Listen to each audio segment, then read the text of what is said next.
Nggak mungkin kita bisa cepat ketemu Allah kalau beban dunia sangat memberati hidup kita. Kalau kita sibuk luar biasa oleh hal-hal yang tidak ada hubungannya sama kedekatan sama Allah. Jalannya cuma dua. Semua yang di sekelilingmu kamu ajak mendekat ke Allah atau kamu tinggal.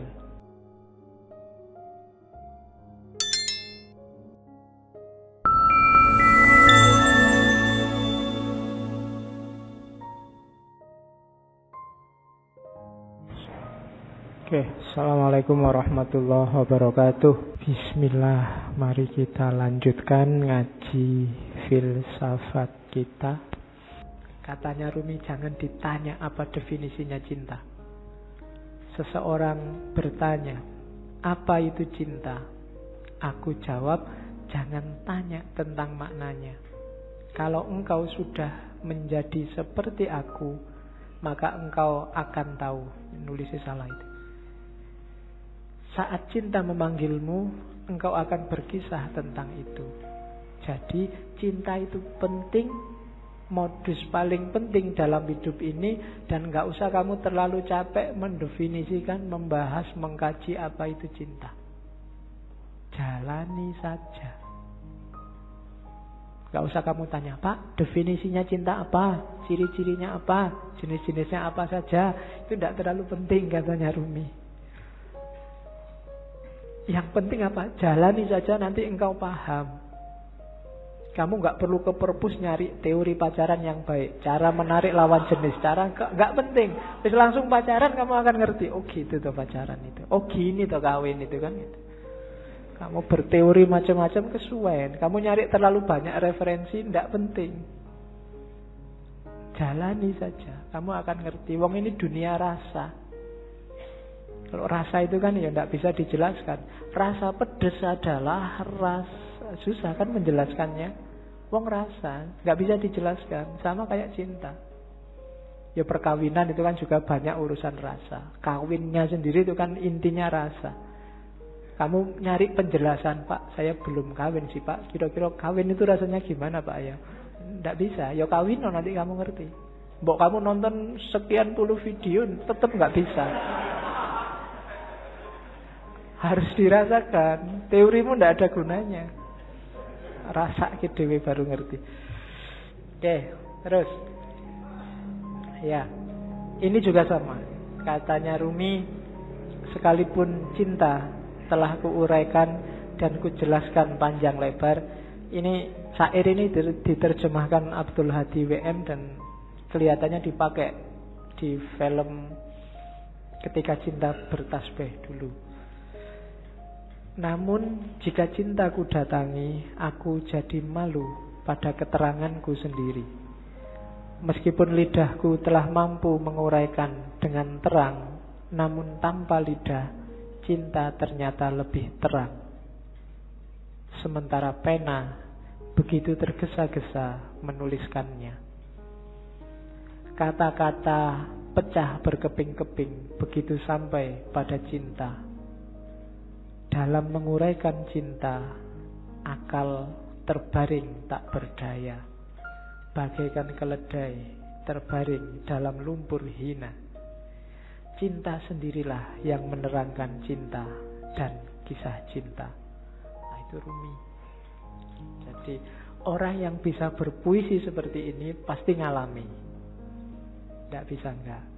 Sepinter apapun kamu bikin puisi, kalau belum pernah jatuh cinta beneran, puisimu tidak akan ada rasanya. Mending jangan bikin puisi cinta.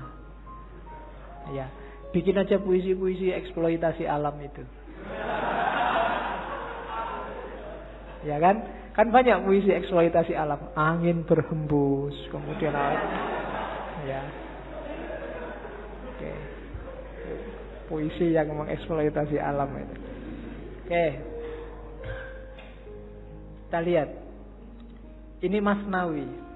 Di Masnawi Rumi banyak ngutip ceritanya Laila Majnun untuk menjelaskan cinta. Laila Majnun yang karangannya Nizami. Saya membayangkan entah kapan sesi cinta ada beberapa novel cinta dari dunia sufi ya, bukan dari dunia populer, yang bagus untuk kita kaji di ngaji entah kapan, termasuk Laila Majnun. Jadi satu ketika Majnun ini sakit, badannya lemah. Terus dia datang ke tabib. Sama tabibnya, "Oh Majnun, ini untuk biar sakitmu ringan, kamu harus dibedah sedikit. Ada bagian tertentu tubuhmu yang darahnya harus dikeluarkan." Majnun, "Oh, jangan, saya takut."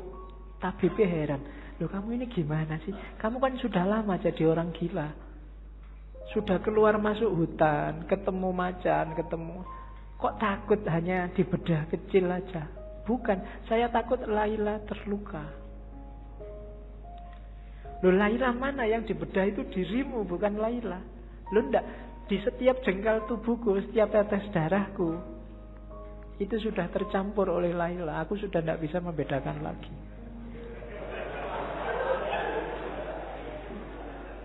Kamu ketawa kaya duwe pacar wae. Oke, ya. Jadi itu maksudnya apa?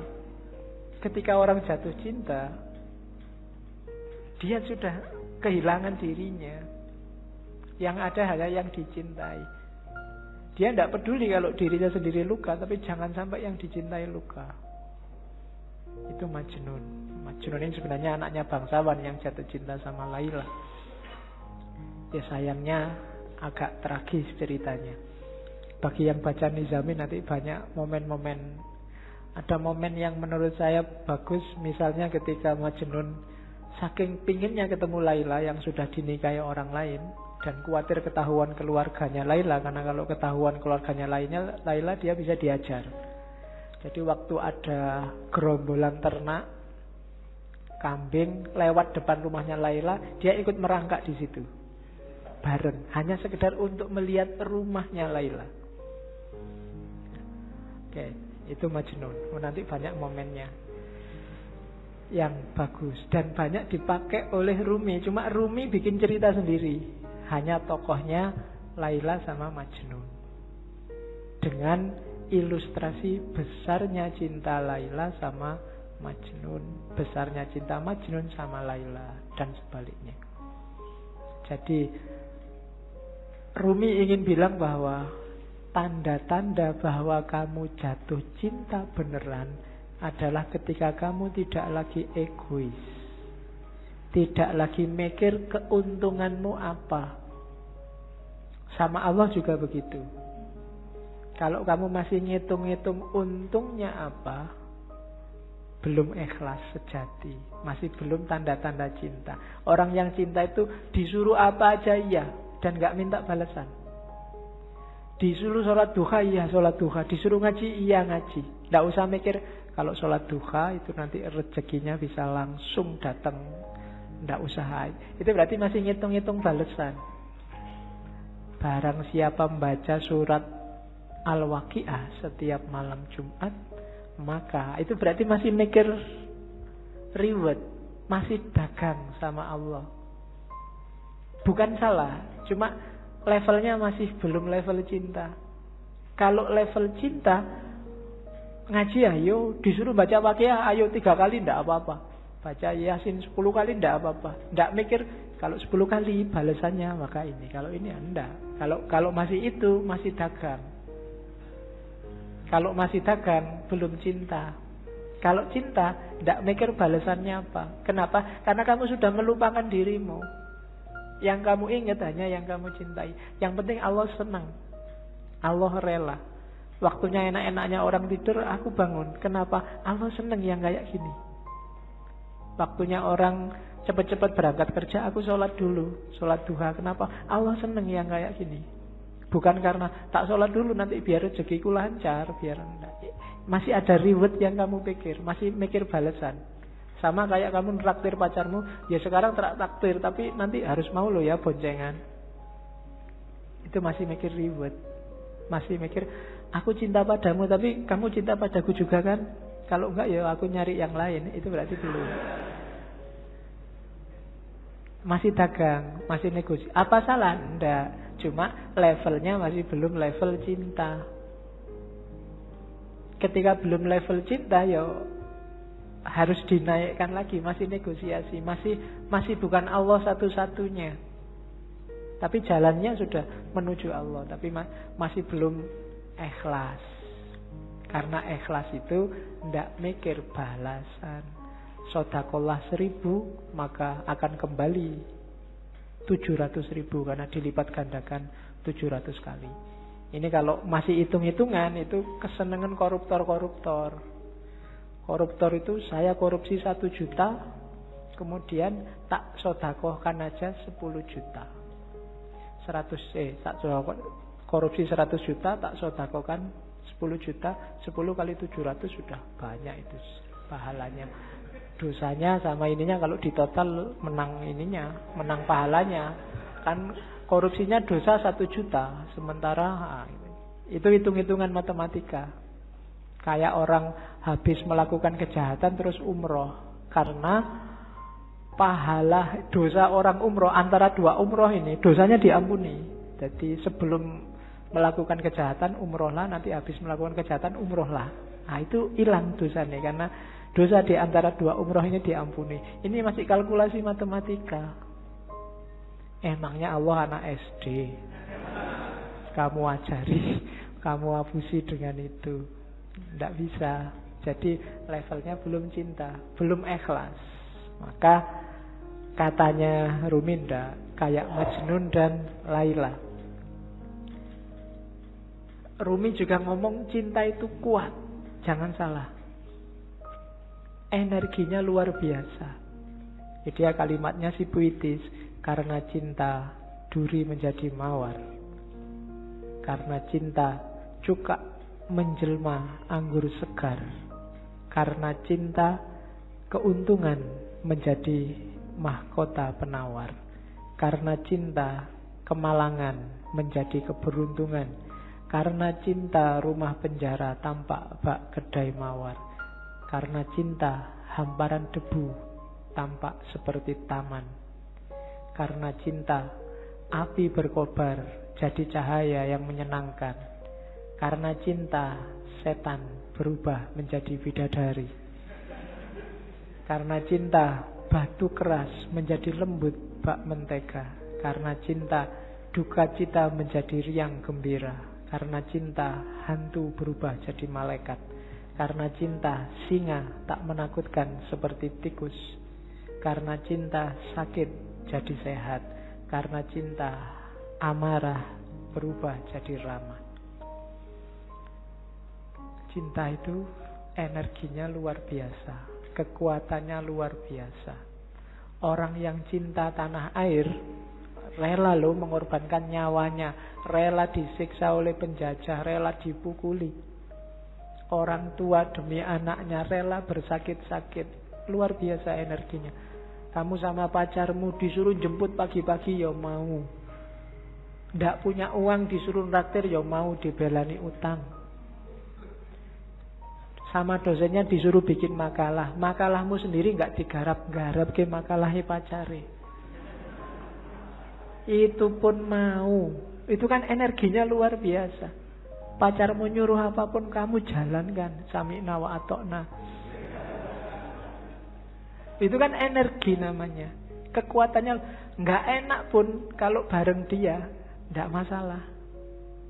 Kamu bisa menahan susah yang kayak gimana pun.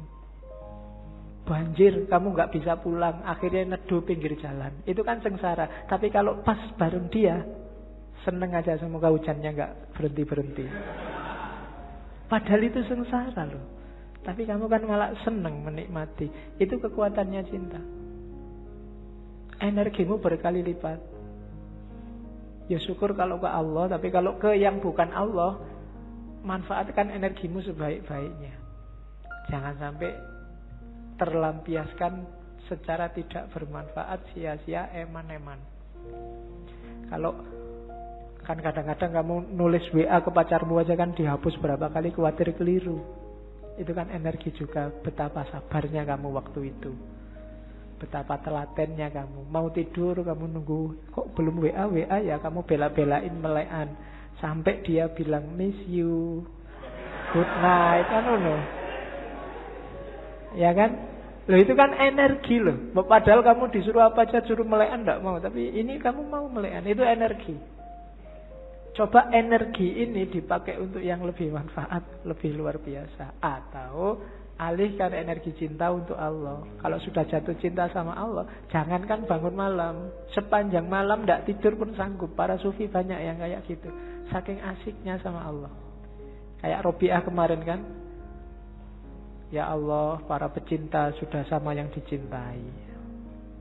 Lampu-lampu telah mati, rembulan telah muncul, dan sekarang ini loh aku, mbok datanglah padaku. Waktu pagi dia tidak mau tidur juga masih bilang, ya Allah, malam telah pergi, tapi aku akan di sini menunggumu terus sampai kamu datang lagi, sampai malam lagi. Itu Robiah kan apa? Asik kalau sama pacarnya terus, kalau sama yang dicintai terus. Jadi kalau sudah jatuh cinta, tidak ada yang namanya berat. Jangankan pacarnya manggil, nanti kamu WA aku jam sekian sekiannya, oke. Pacarnya nggak manggil pun kamu WA-in. Sholat itu kan sebenarnya Allah nyuruh kamu, mbok kamu ketemu aku 5 lah, paling tidak sehari 5 kali lah. Itu kan menunjukkan janjane Allah itu ya cinta sama kita, pengen ketemu kita sehari 5 kali. Tapi kitanya yang sok gaya, tidak serius. Nek basa Jawane kemenyek. Allah sudah segitunya manggil kita, mbok 5 kali aja sehari, aku pengen ketemu dirimu. Ya kamu ngadep sih, tapi ya kayak orang tidak serius. Sholatnya sak-sae. Tidak ada yang sholatnya bertahan 5 menit aja, 3 menit lah sama teman. Tidak juga. Sholatmu mesti cepet. Gusti Allah baru mau menatap wajahmu, loh sudah selesai. Iya. Mungkin kaget itu, mungkin malaikatnya yang nyaket sholat, ini baru sholat, ya Allah ini dia lagi sholat nih, terus Allah datang, oh selesai sudah, telat. Dan itu Allah sabar ya, Allah masih mau, ya besok datang lagi 5 kali, tak tunggu. Cuma kamunya yang gak serius, sambil ngadep tapi hatimu ndak di situ, hatimu kemana-mana. Allah yang ngerti, cuma saking sayangnya Allah sama kita.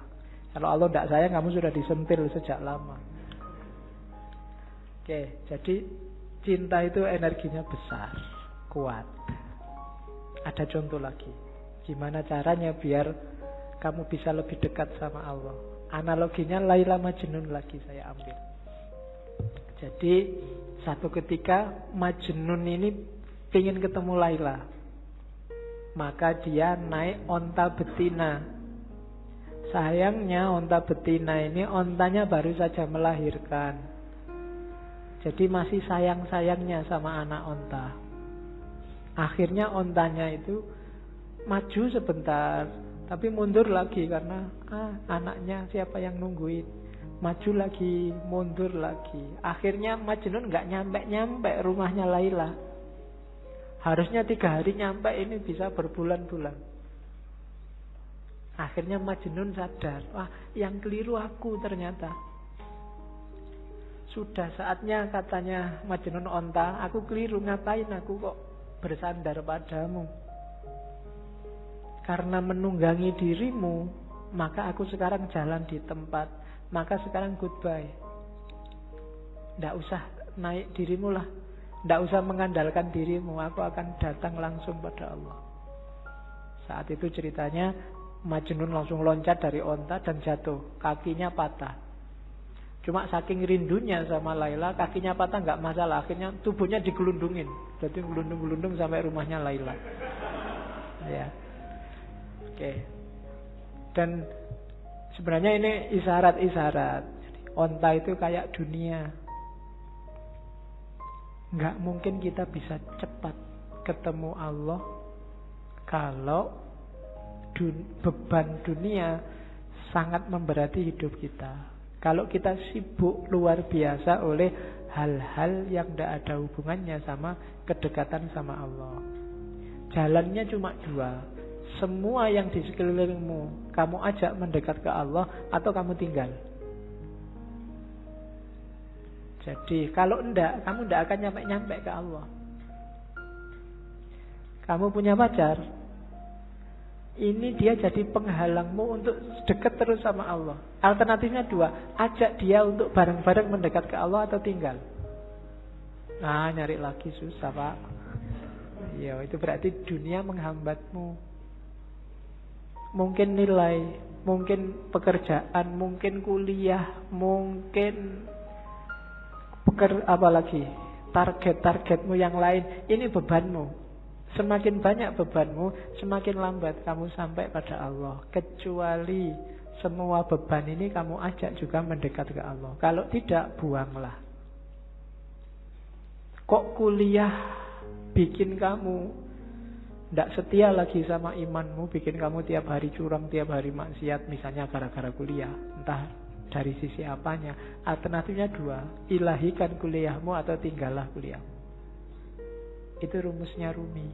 Kalau enggak, kamu kayak unta betina tadi, maju 3 langkah, mundur 3 langkah. Saat ini semangat sufinya berkobar-kobar, tapi lain, tapi kalau gini ya saya enggak punya pacar nih Pak, mundur lagi. Kalau kayak gini enggak bisa kumlot deh Pak, mundur lagi. Terus begitu.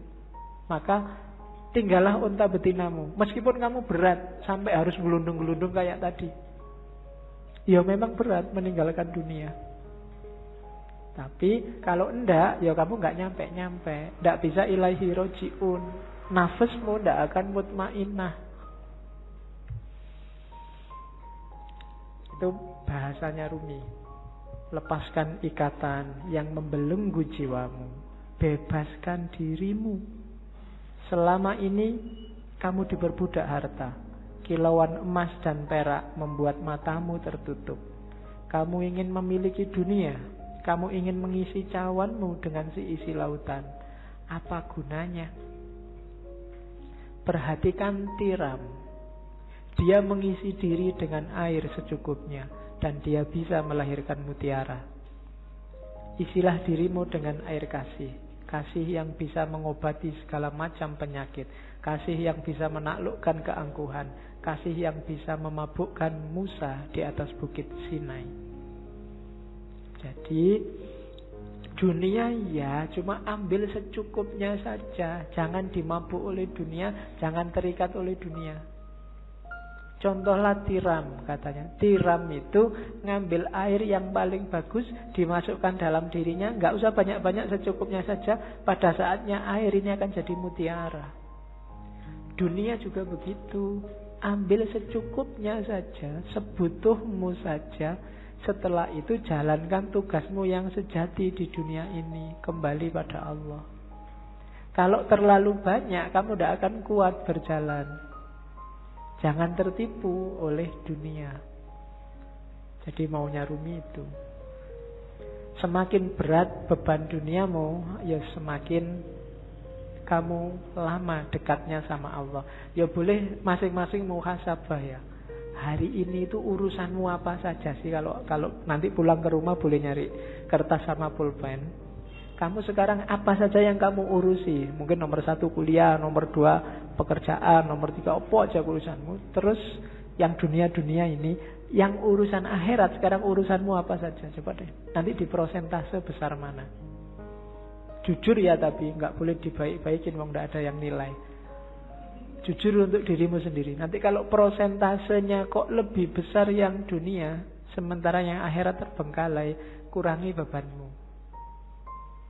Karena jangan khawatir. Kalau kita punya Allah, dunia seisinya jadi milik kita. Allah yang lebih ngerti. Tidak usah capek-capek kamu mikir. Tapi kalau dunia kamu ikut mikir, ya sudah. Mungkin Allah, ya sudah kamu bisa mikir, ya pikirin dewe. Jadi berusahalah ambil secukupnya. Makanya agama di banyak ayat Al-Quran itu bilang wala tusrifu. Untuk urusan dunia jangan berlebihan. Butuhmu berapa, ambil itu secukupnya sebagai bekal untuk kembali ke Allah. Wong kita ini di dunia ini tamu. Datang sebentar nanti kembali lagi. Tamu gak usah mikiri mengambil semua barang punyanya tuan rumah. Sebutuhnya saja. Oke. Terus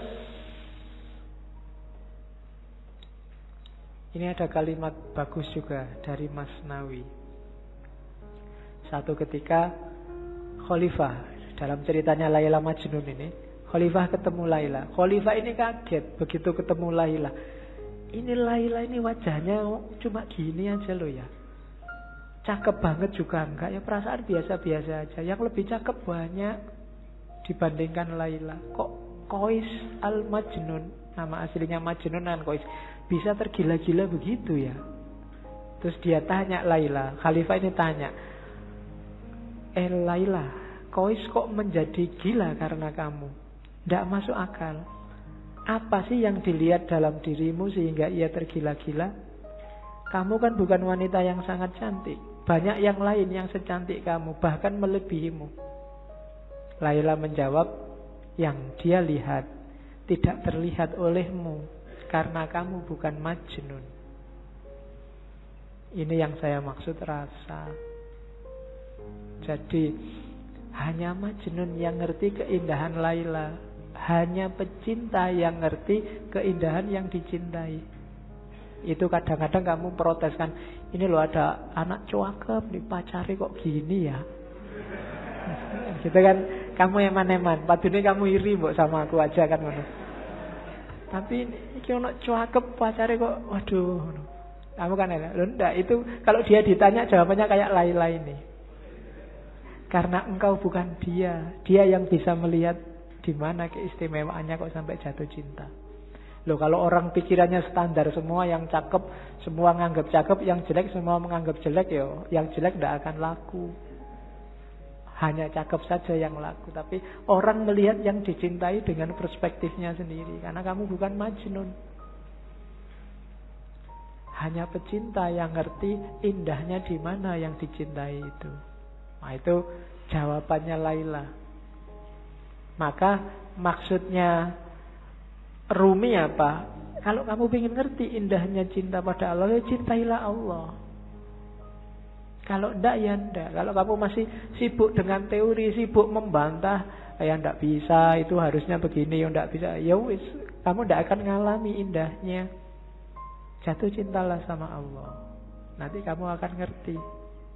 Sama kayak jawabannya Laila, karena kamu bukan Majnun. Kalau kamu Majnun, kamu ngerti di mana indahku.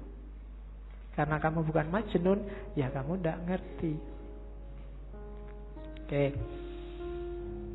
Nah, ini syair paling terkenal dari Rumi. Cinta adalah intinya, dunia hanya kulitnya. Cinta adalah manisannya, dunia adalah piringnya. Agamaku adalah agama cinta. Adalah malu bagiku hidup melalui jasad dan roh belaka. Begitu engkau kehilangan cinta, maka hidupmu hanya jasad dan roh. Kamu hanya fisik dan mental. Tidak ada nilainya. Iya kamu hidup, iya kamu susah, kamu seneng, iya kamu putus asa, iya kamu mengalami segala fenomena dunia. Tapi kamu kehilangan satu yang penting, cinta. Jadi ada jasmani, ada rohani. Modusnya harus cinta. Begitu modusnya bukan cinta, maka katanya Rumi, aku malu kalau begitu. Hanya jasad dan ruh belaka, termasuk agama. Beragama berarti modusnya juga harus modus cinta. Modus itu gayanya, gaya mencintai, bukan gaya dagang. Aku untung apa, kamu dapat apa. Apalagi gaya ngamuk, apalagi gaya marah-marah, gaya tawuran. Nggak. Agama gayanya harus gaya cinta. Gaya cinta itu ciri paling utama adalah tidak egois, tidak mikir senengnya sendiri, enaknya sendiri. Kalau masih aku, belum. Masih aku, kelompokku, aliranku, pikiranku, pendapatku, masih egois. tidak bisa memahami yang lain. Pokoknya sing bener aku, liyane salah kabeh.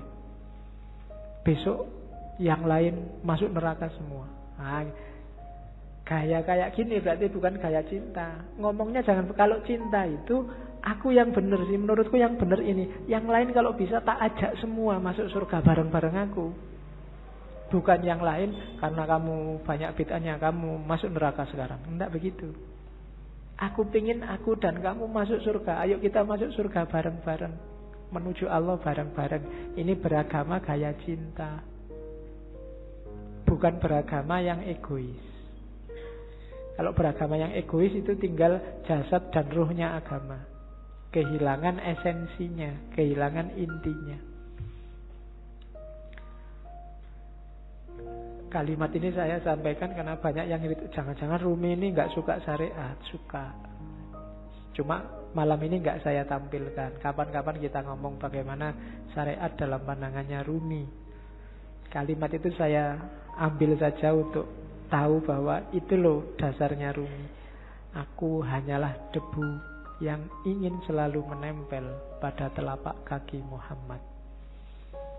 Jadi yalah, semua yang diajarkan Rumi ya tetap dasarnya adalah cintanya dia pada Allah melalui Kanjeng Nabi.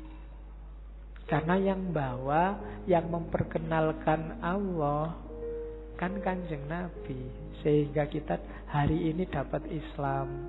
Maka prinsipnya Rumi adalah aku hanyalah debu yang ingin selalu menempel pada telapak kaki Muhammad.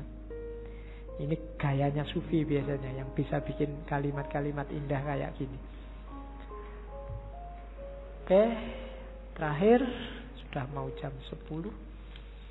Yang masih mentah tidak akan pernah tahu keadaan matang itu seperti apa, kematangan itu seperti apa. Penjelasan lewat kata-kata tidak akan membantu.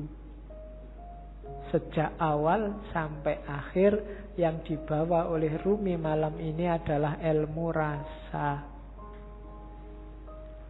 bukan ilmu lahir. Jadi tidak lewat kata-kata. Harusnya rasakan sendiri oleh batinmu. Dan untuk bisa nyampe ke sana ya kita harus matang. Yang mentah tidak akan paham, hanya yang matang yang paham. Itu kan kadang-kadang kita dengar ada istilah la ya'riful wali ilal wali. Kamu memahaminya, kok sombong banget toh, emangnya saya nggak bisa mikir, nggak bisa identifikasi wali itu yang mana. Maksudnya bukan itu. Maksudnya adalah orang yang merasakan, yang bisa memahami apa yang dirasakan orang lain dalam hal yang sama. Maka yang ngerti kewalian ya orang yang pernah merasakan kewalian, dunia kewalian. Jadi bukan urusan sombong tidak sombong, eksklusif tidak eksklusif. Yang paham rasa pedes adalah yang juga pernah merasakan pedes. Jadi bukan urusan dunia kewalian itu eksklusif. Jadi yang mateng, yang ngerti tentang kematangan. Yang belum pernah mateng, ya tidak ngerti. Ngertinya yang mentah-mentah, wong dia juga masih mentah. Hari ini banyak yang mentah, marah-marah sama yang mateng. Ya kan? Itu yang kemudian di berita-berita muncul penistaan ulama, kan itu. Penistaan ulama itu kan orang-orang yang mentah, yang ngomentari yang mateng. Ya untungnya yang dikomentari mateng. Nggak mungkin balas. Kalau balas berarti belum mateng. Ya, yang mateng itu kan paling nganggep yang mentah itu ya wis memang belum paham. Kayak kamu ada anak kecil kok alah cah cilik biasa kan mesti gitu.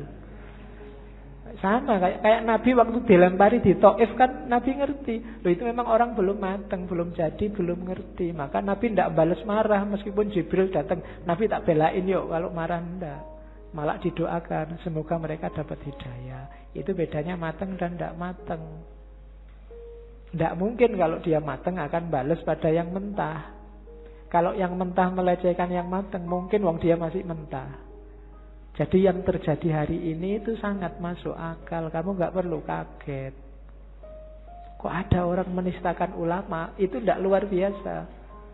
Orang awam loh menistakan ulama. Biasa. Yang luar biasa ada ulama menistakan orang awam.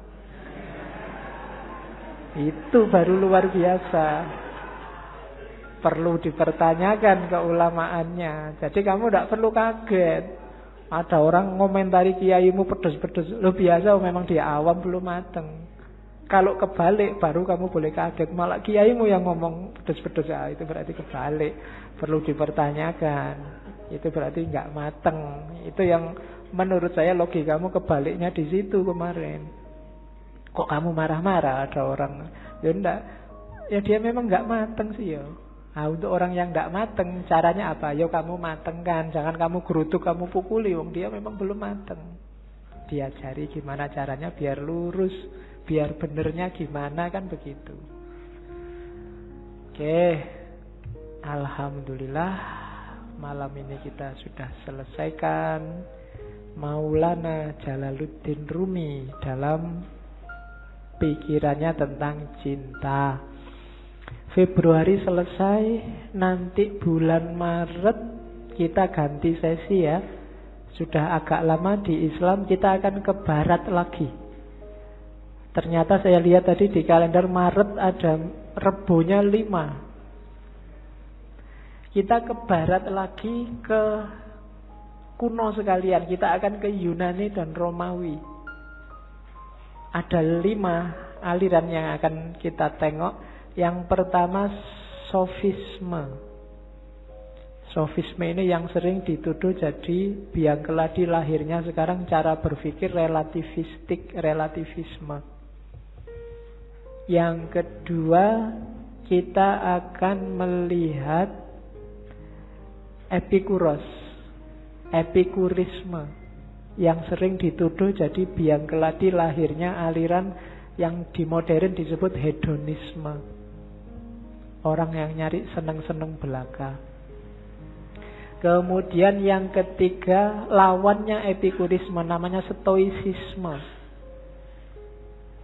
Stoicisme ini cikal bakal tradisi berpikir mengutamakan yang batin atas yang lahir. Jadi cikal bakal cara berpikir agak kebatinan. Itu stoicisme, mengutamakan keutamaan batinnya. Kemudian yang keempat sinisisme. Ya, sinisisme itu ya kayak namanya. Cara berpikirnya agak sinis. Kalau ada orang mikir-mikir bulat, biasanya dia dijawab secara simpel. Antitesisnya gaya Sokratik itu sinisisme. Orang-orang yang mikirnya terlalu jelimet, simpel aja toh. Itu nanti kita ketemunya di sinisisme. Dan yang terakhir Neoplatonisme. Dari situ nanti kita dapat akarnya filsafat iluminasi, gaya barat maupun timur. Jadi 1 bulan ke depan kita akan belajar pikiran-pikiran dasar yang nanti berkembang luar biasa baik di era modern maupun postmodern. Oke, saya kira itu. Kurang lebihnya mohon maaf. Wallahul muwaffiq, wallahu a'lam bissawab. Wassalamualaikum warahmatullahi wabarakatuh.